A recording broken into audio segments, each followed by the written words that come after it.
Meu amado irmão, minha amada irmã, nós estamos no 26º domingo do tempo comum e o texto bíblico da liturgia de hoje está em Lucas, capítulo 16, nos seus versículos de 19 a 31. Naquele tempo, Jesus disse aos fariseus: havia um homem rico que se vestia com roupas finas e elegantes e fazia festas esplêndidas todos os dias. Quem é o rico na Sagrada Escritura? É aquele que é pleno, é aquele que é cheio, é aquele sem lugar para mais nada e para ninguém. Não olha para ninguém, é aquele que olha só para si. Não se preocupa com ninguém, não precisa de ninguém, não consegue ver os outros, como esse rico aqui que nós vamos ver que ele não consegue ver ninguém a não ser a si mesmo.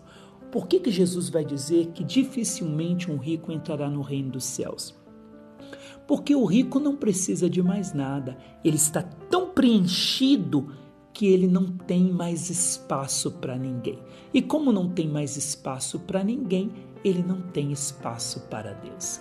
Quando eu falo de riqueza, o rico aqui não é só rico financeiramente. A pessoa, claro, o dinheiro pode levá-la a isso, mas a riqueza, a pessoa é tão rica que ela acha que não precisa de Deus e de mais ninguém. Então, ou seja, por isso que dificilmente um rico entrará no reino dos céus. O rico, ele é o mais pobre de todos, porque o rico, a única riqueza que ele tem é o seu dinheiro e mais ninguém. Enquanto o pobre mesmo no sentido bíblico, é aquele que tem tudo, porque ele tem Deus e espera tudo em Deus. Interessante que a Bíblia aqui vai dizer o seguinte: Jesus está dizendo que havia um homem rico. Não sei se você percebeu, mas ele não tem nome. Esse rico não tem nome. Mas por que ele não tem nome? Pois se Deus se relaciona comigo, com você, se Deus se relaciona com os homens, nos chamando pelo nome, como é que esse homem aqui da Sagrada Escritura não tem nome? Isso é muito sério e muito importante para revelar para nós o seguinte: se Deus se relaciona com o homem, o chamando pelo nome, se esse daqui não tem nome, significa que o relacionamento dele com Deus era inexistente. E como o relacionamento dele com Deus era inexistente, é por isso que ele não tinha nome, ele não tinha identidade. O nome na Sagrada Escritura revela a nossa identidade, revela quem nós somos, revela a nossa missão.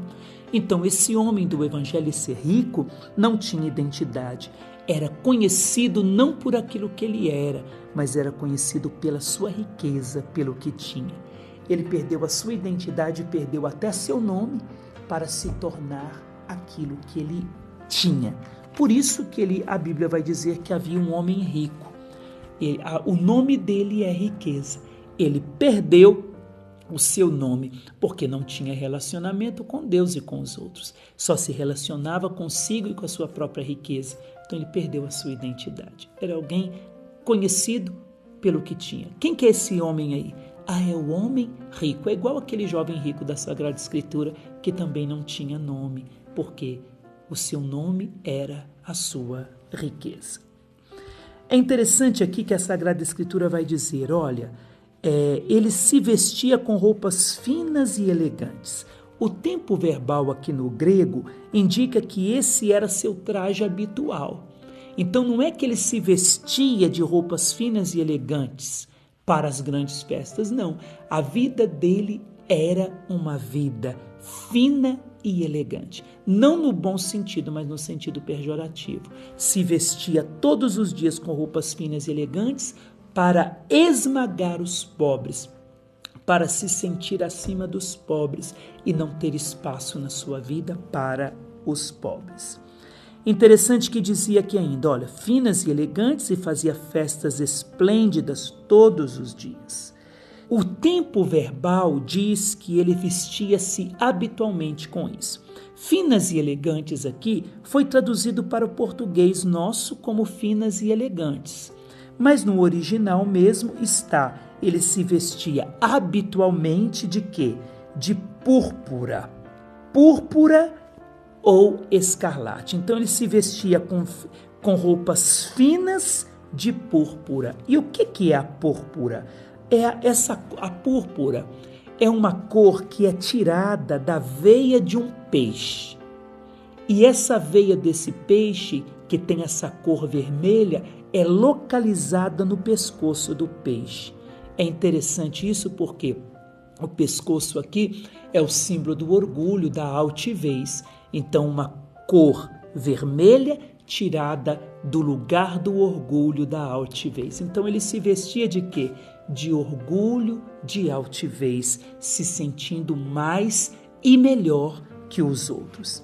Interessante ainda que essa cor vermelha, porque ele se vestia então de roupas finas, roupas de púrpura, cor de púrpura. A cor vermelha aqui, a púrpura ou o escarlate aqui na Sagrada Escritura, é o símbolo do pecado. Se nós buscarmos em Isaías, capítulo 1, versículo 18, nós encontramos a seguinte afirmação: depois vinde, podemos discutir, diz o Senhor. Se vossos pecados forem vermelhos como o escarlate, ficarão brancos como a neve. Se vermelhos como a púrpura, ficarão iguais à lã. Então, o vermelho aqui, no texto bíblico, ele é o símbolo do pecado. Então, o que significa isso? Que esse homem rico, que não tinha espaço para Deus, se vestia do próprio pecado, se vestia de pecado, de altivez, de orgulho. Ao mesmo tempo, a Sagrada Escritura diz assim, olha, esse homem se vestia com roupas de púrpura. E esse elegantes também teria sido traduzido, o português trouxe como elegante, mas no original seria linho finíssimo. Então era um homem que se vestia com roupas de púrpura e de linho finíssimo. O que é esse linho finíssimo? Geralmente aqui o termo usado para falar de linho é o mesmo termo usado para falar das múmias que eram enroladas de linho e bandagens de ferimento.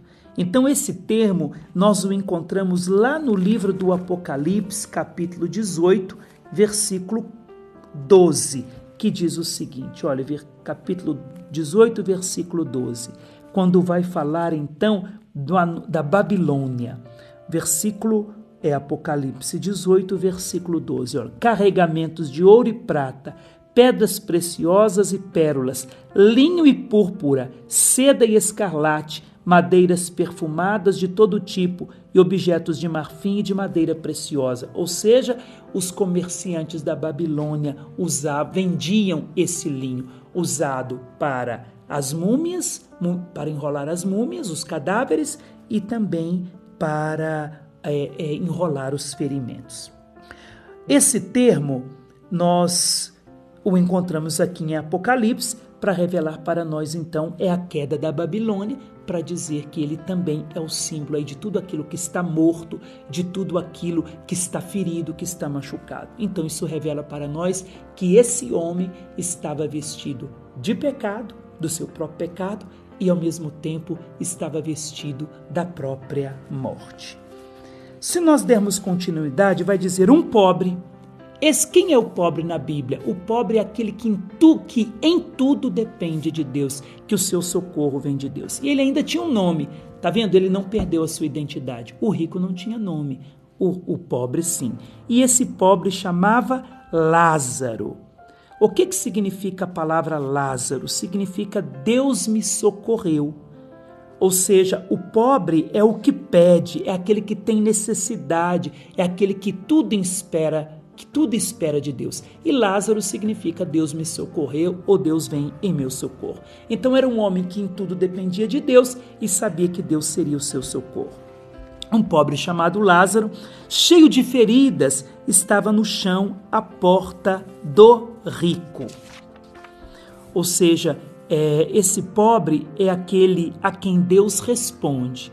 Aqui vai dizer que ele jazia na porta do rico. Literalmente, do grego poderia ter sido traduzido assim, olha, um pobre chamado Lázaro, cheio de feridas, foi lançado, jogado desleixadamente pelos que o carregavam na porta do rico. e ali foi deixado. Alguém o jogou na porta do rico, ou seja, é aí o seu lugar. Quem sabe o rico lhe dá algumas migalhas. Ele queria matar a fome com as sobras que caíam da mesa do rico.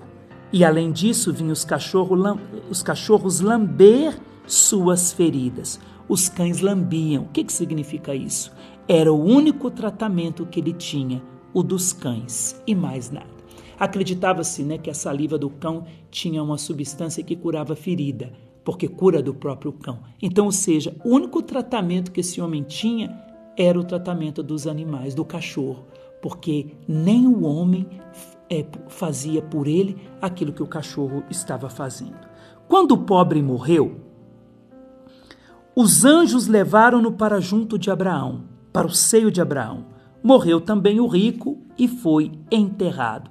Não sei se você percebeu, um vai para o seio de Abraão, que significa foi salvo, e o outro foi enterrado. Enterrado significa acabou, não tem mais o que fazer. O sem nome e que tinha riquezas foi enterrado. O pobre, que não tinha nada, mas tinha Deus e tinha uma identidade, tinha um nome, foi socorrido por Deus. Na região dos mortos, no meio dos tormentos, o rico levantou os olhos e viu de longe a Abraão com Lázaro ao seu lado. Então gritou: Pai Abraão, tem piedade de mim. Manda Lázaro molhar a ponta do dedo para me refrescar a língua, porque sofro muito nestas chamas. Mas Abraão respondeu: Filho, lembra-te que tu recebeste teus bens durante a vida e Lázaro, por sua vez, os males. Agora, porém, ele encontra aqui consolo e tu és atormentado. E além disso, há um grande abismo entre nós. Por mais que alguém desejasse, não poderia passar daqui para junto de vós, e nem os daí poderiam atravessar até nós. O rico insistiu: Pai, eu te suplico, manda Lázaro à casa do meu pai, porque eu tenho 5 irmãos. Manda preveni-los para que não venham também eles para este lugar de tormento. Mas Abraão respondeu: Eles têm Moisés e os profetas, que os escutem. Ou seja, eles têm a palavra de Deus, através de Moisés e dos profetas, e isto deve bastar para eles serem salvos, isso deve bastar para que eles se convertam. O rico insistiu: Não, pai Abraão, mas se um dos mortos for até eles, certamente vão se converter. Mas Abraão lhe disse: Se não escutam a palavra de Deus, ou seja, se não escutam a Moisés nem aos profetas, eles não acreditarão, mesmo que alguém ressuscite dos mortos. Isso não foi o que aconteceu? Jesus ressuscitou dos mortos Lázaro, e mesmo assim a multidão não acreditou em Jesus.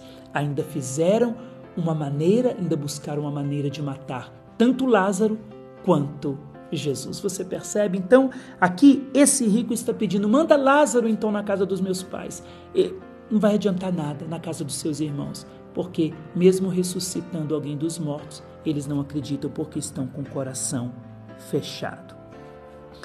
E por que o pobre vai para o seio de Abraão, sendo que Abraão é rico? Lá em Gênesis 13, 12, não dá tempo de ler para você, mas em Gênesis 13, 2, vai dizer que Abraão era rico. Santo Agostinho vai dizer que sim, que Abraão era rico, mas em tudo dependia de Deus, mesmo na hora de sacrificar o seu filho. Em Mateus 27, 57, José de Arimateia também era um homem rico, e mesmo assim se tornou um discípulo aí de Jesus. Ou seja, mas eram homens ricos que em tudo dependiam de Deus. Ou seja, ele vai para Abraão, para o seio de Abraão, para revelar que a nossa única riqueza é a riqueza que vem de Deus. Busquemos o tesouro que a traça não come e que a traça não destrói, e que a traça não come e que a ferrugem não destrói. Busquemos esse tesouro. Se vivermos abençoando os outros com aquilo que temos, nós não seremos como esse rico sem nome. Mas que mesmo com tudo aquilo que Deus nos dá, sejamos como Lázaro, pobres de coração, que em tudo dependem de Deus. Que neste domingo o Senhor nos dê um coração de pobre, com o desejo de em tudo depender de Deus, para que no final da nossa vida nós sejamos acolhidos nas moradas eternas. Que o Senhor lhe abençoe, Ele que é Pai, Filho e Espírito Santo.